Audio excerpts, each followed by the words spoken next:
Tonight, we planned a breezy, fun episode this week, then Aaron O'Toole opened his yap, as I'll explain in my news segment, Barely News. Also tonight, a new year means new problems, and that means it's time for a threat update. You probably clicked this looking for a bear crapping in the woods, but instead you've landed on the swelligant Colbert Report.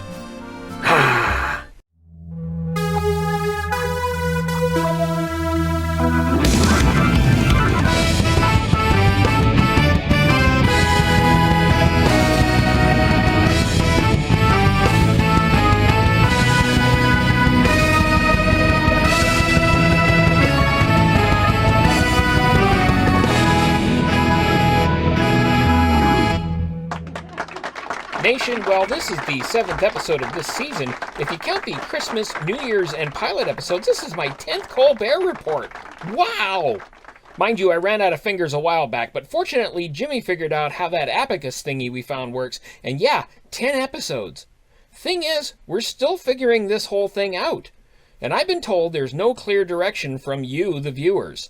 The political stuff seems to do really good on Twitter and TikTok, but our health and safety people recently put strict limits on how much partisanship we're allowed to expose the squirrels to. And while silly comedy seems to do better on Facebook, unless those viewers subscribe to my YouTube channel, there's not much point pandering to them. So if you're watching this and have a moment extra, leave a comment. Do you prefer the over-the-top comedy, or do puppets mouthing off politicians entertain and inform you? Bear-quiring minds want to know. And if there's something you want to see, leave a comment and let us know. I'm not saying I'll listen, but stranger things have happened. At the very least, we may cut back on one or two of the other bits. Speaking of, Nation, the political episodes are hard. They take a lot of research to prepare, and after what we're calling Dave's little incident last week, the plan this time was to do something light and fluffy. You know, spring cleaning. Then something happened and someone made a joke about it, and just because it's more work, we won't change the fact I like talking about the latest example of hypocrisy that crosses my desk, because as I've said before, we don't cut funny. So it's time for our new segment, Barely News.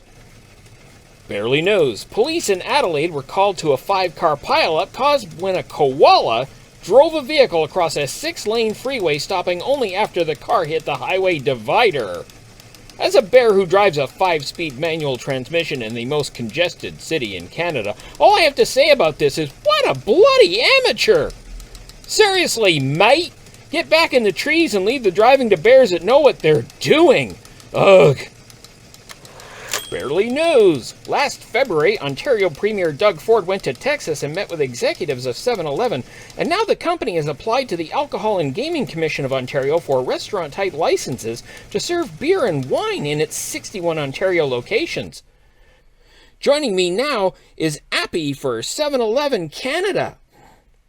Is this thing on? Dude, shut. Okay, so the application says restaurant-type licenses, meaning you'll be needing a dining area. No, this application says bar. What possible reason can you give for 7-Eleven serving alcohol in stores? Dude, we're all about convenience, you know, like saving steps. And? Dude, vodka Slurpees, come on, huh? You're already doing it, we just want you doing it in store. Yeah, but then you can grab some taquitos and a coffee to go, only at 7-Eleven. Ha, dude. We are verily near the end of civilization. Don't I know it? Ha, rock on, rock on. 7-Eleven Appy, ladies and gentlemen. Drink and snack to the max with more points for your purchases on the 7 Rewards app. Download now. Ha. Not a sponsor. Oh. It's a bit early for that, isn't it? Go away. Dude, not chill. Yeah, go away. Oh, fine. Barely News. Oh, and speaking of Texas, this week had Texas Senator Ted Cruz slinking off to a Mexico resort just before a freak snowstorm slammed into Texas and killed people. Ted was eventually guilted into returning, but not before New York Congressional Representative AOC went down to Texas to help people suffering from a cavalcade of white that for once didn't involve guns, violence, or bison headgear. And what was the right's response to AOC's outreach? Well, they claimed she only did it to make them look bad. Seriously, conservatives? If you don't want the left making you look bad, maybe try contributing to society instead of leeching whatever wealth you can off it. And as for neocons calling liberal media bias, newsflash, that's what the rest of us call basic human values. Barely news. Nation, I'm a complex creature. Sometimes I like to be goofy and other times serious, but most of the time I'm curious. So today I thought we'd take a few moments to explore one of those stories that most Canadians sort of know something about, but maybe aren't following in a new sub-segment of Barely News I call Barely In Depth. The first Barely News, Barely In Depth item brought up by the squirrels was the two Michaels. I'm being told we're going now to our foreign correspondent, Marty Mole in Beijing. Beijing? Really? Isn't there a travel ban on right now? Marty, are you there? Duza, can you hear me? Marty! Duza! Marty? Duza! Can we hear him? Can he hear us? Can you hear me? Of course I can hear you. Why aren't you responding? How did you get to China? Oh, practice. Cha-cha-cha-cha. Yeah. So tell us about the two Michaels. Okay, so Michael Korvig and Michael Spavor were charged with spying immediately after Canada detained Huawei CFO Meng Wanzhou in Vancouver on an American extradition order. Well, so if we release Ming, we'd get the two Michaels back, right? Well, no. If the Prime Minister did that, then Conservatives would rightly attack Trudeau for caving into China. Then why don't we give Ming to America so it's their problem? Well, if Trudeau did that, then Conservatives would rightly attack him for interfering with the legal system because Meng has the right to an extradition hearing. And China thinks taking hostages will free Meng? Yeah, it's called hostage diplomacy, which is actually something America invented. But why would China drag it out? Well, they don't want Meng sent to the U.S. and believe Trudeau will cave into pressure put on his government by people wanting the two Michaels released. Okay, but if it's before the courts and the Prime Minister shouldn't interfere with those, then surely no one actually expects Trudeau to do anything, do they? Well, they've managed to get more than 19 people to demand that Trudeau release Meng using, Ed Broadbent, Conservative Senator Hugh Segal, and even former Green Party leader Elizabeth May. Where does Aaron O'Toole stand on all this? When? No, I said where.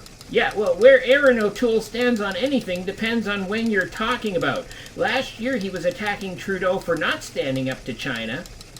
Then he was attacking Trudeau for not getting the two Michaels released. Seriously? Then he was demanding Trudeau ban Chinese 5G technology. Okay, so he's useless.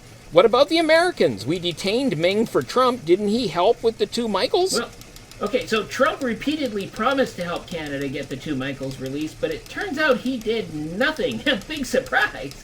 Instead, he focused on bullying China with his trade deals. Yeah, well, bullying seems to be the only gear that boy had. Okay, so now he's gone. Where is the story of the two Michaels at now? Well, oddly, we made a lot of progress after the last cabinet shuffle put Canada's first astronaut, Mark Garneau, into foreign affairs. It didn't seem obvious at first, but Garneau's time leading the Canadian Space Agency gives him connections to China's scientific community, and being an emerging superpower, well, China's not immune to stardust, the stardust that astronauts generate, you know? Well, that's great. Yeah. And the Biden administration has already been putting pressure on China, which was bringing the focus of other allies like Germany onto the matter. So as long as no one rocks the boat right now, it looks like we could see the Michaels released sometime this year. Well, that's fantastic.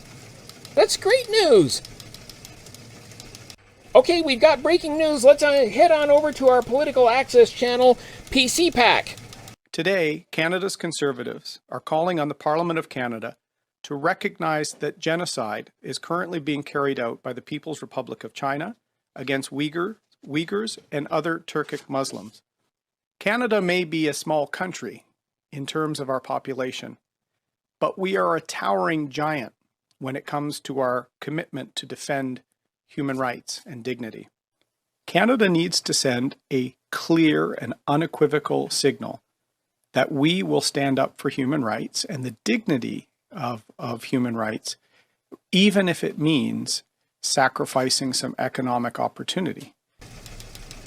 Mother Trumper! So, back to square one then. That's a dumb idea. Why would you do that now?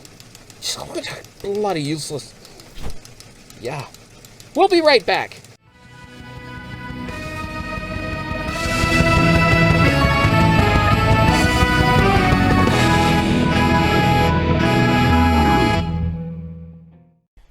Nation, it's a new year and many of you are worried about resolutions and how to make this your best year ever. Bing! They say pain shared is pain halved. So as a public service to me, I think it's time to update my list of things I think are the greatest threats to 2021. And remember, because of my high meat diet, I don't have threat downs. No, sir, my anxieties always bring up the bile in my mouth, making them more of a threat up. So it's once again time to update my list of things that make me threat up. Jimmy? At the bottom of the list are single-use plastics. I've got an issue with biodegradable plastics in that I don't like bags that fall apart like tissues. I mean, look at this. Biodegradable bag, huh? I don't remember what was in this, but I'm pretty sure I put it in this bag to protect it, and now it's gone!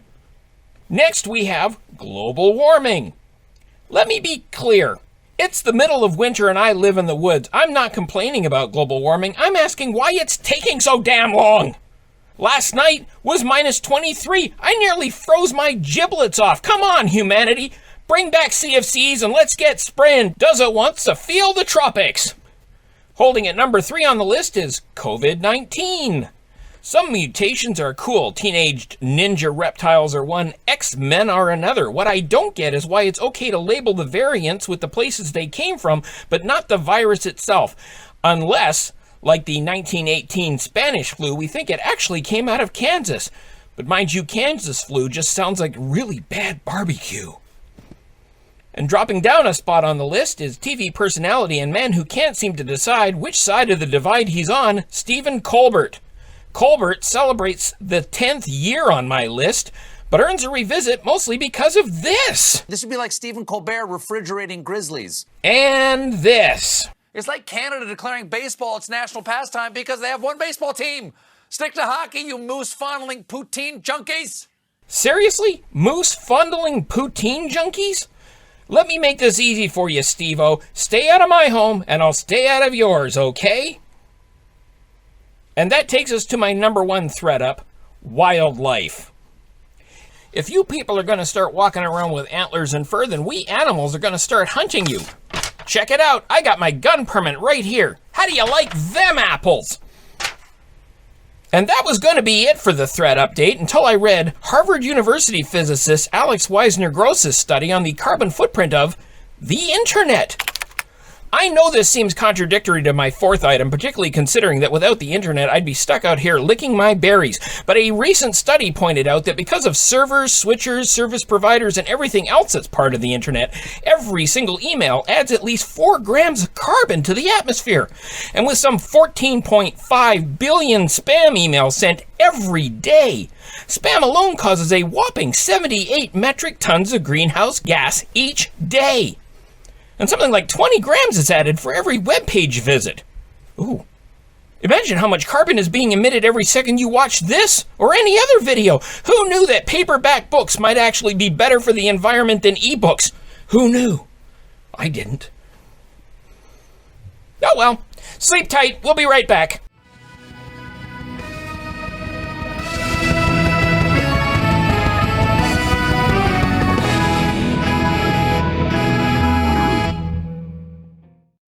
Today's Conservative Party, we're not Trudeau. Seriously, 6 years and that's all we've got. Are you with me? Well, nation, that's it for the Colbert Report this time around. Drive safe, take care, and watch out for wildlife on the roads.